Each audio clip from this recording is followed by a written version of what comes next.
So in my other video, I was talking about how real skilled practitioners are going to clock it when you're lying, regardless of how you present yourself or the stories during your session or during your storytelling session to them. But I want to expand on the important factor that because there are higher realms, even if you do try any workings, like let's say that you do something or this practitioner for whatever reason did take your request and do workings on that situation to have your ass be saved, aka avoiding accountability or manipulating the narratives. Let's say that did happen.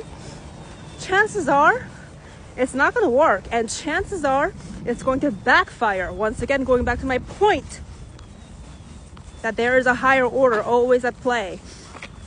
So that's why I say, like, if you're going to get the higher realms, or rather other realms involved in resolving your bullshit or maneuvering through your bullshit that you caused, just be prepared for the backfiring.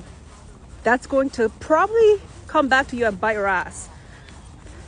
Like, it's better to not get that involved, by the way. If you know that you're lying, no matter how much you try to convince yourself that you're not, there's truth, okay?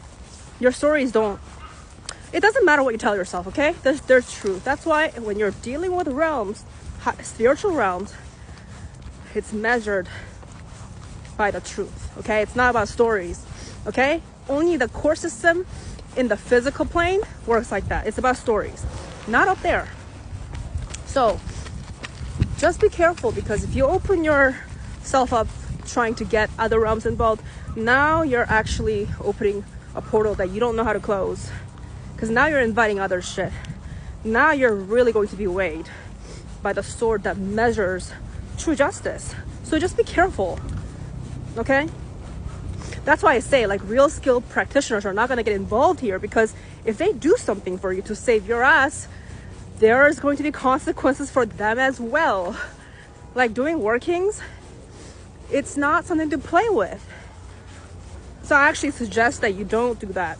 You know, don't bring other energies into something that you know that your human ass can just work at, just by facing the truth and holding yourself accountable. This is why before tapping into any other levels of spirituality, you gotta be like a solid ass person. Like, you gotta be mentally stable and just grounded enough where you could actually take accountability. Because no matter what workings that you do, it cannot cover your ass or like your lack of character or lack of accountability on the human level.